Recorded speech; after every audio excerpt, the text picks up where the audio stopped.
Well, this morning we're learning more about the deadly Kaufman County crash on Interstate 20 that killed 5 people, among them a man from Tyler. An arrest affidavit says the big rig driver, Alexis Osmane Gonzalez Campione, was traveling at highway speed. That's about 75 miles an hour. He told investigators he fell asleep at the wheel and woke up to a loud bang. A trooper said he did not see any brake or skid marks on the ground, meaning the 18-wheeler did not brake. Witnesses say traffic was stopped and the 18-wheeler hit a Ford pickup, killing the McKellar family and another woman in another vehicle. The one survivor, a teenager from the McKellar family, still in critical condition this morning in a Dallas hospital, and she had to get her leg amputated. And while she recovers in the hospital here in East Texas, the community is mourning the loss of the McKellar family, Billy McKellar, who was from Tyler. CBS 19's Nayeli Carrillo and Alan Casper have more on how the family got to say a final goodbye.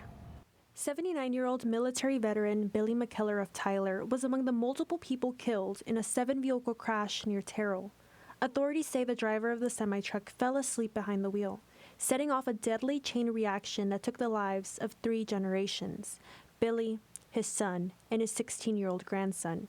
Billy's daughter-in-law also died in the crash, while his granddaughter was the only survivor.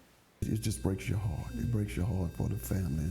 Billy's pastor, Ralph Caraway Sr., says Billy had been a faithful member of Tyler St. Louis Baptist Church for nearly 3 decades. Well, you know, the thing about Billy, in remembering him, such an outgoing personality. He was a person that really loved church, in particular Bible study and Sunday school.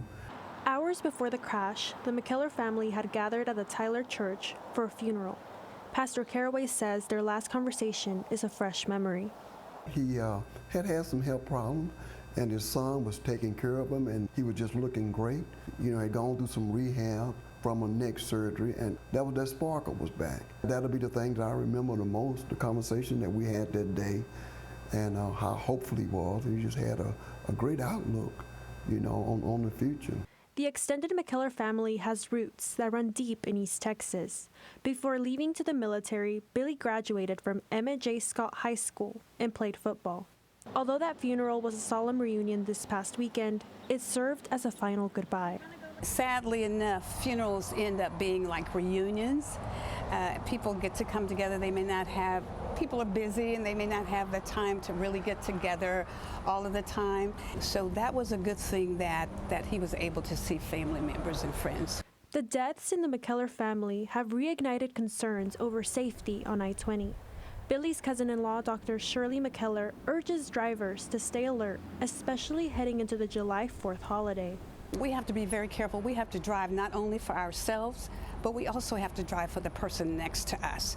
So we really have to be mindful. Governor Greg Abbott also spoke out about the crash, saying he has instructed DPS to expand their investigation. Billy's 20-year-old granddaughter remains in critical condition in a Dallas hospital. In Tyler, Nayeli Carrillo, CBS 19. And a good reminder there from former Councilwoman Dr. McKellar. A GoFundMe has now been set up. Over $52,000 in donations have already poured in to help Billy's granddaughter with the expenses and care. You can find that link on our website, cbs19.tv.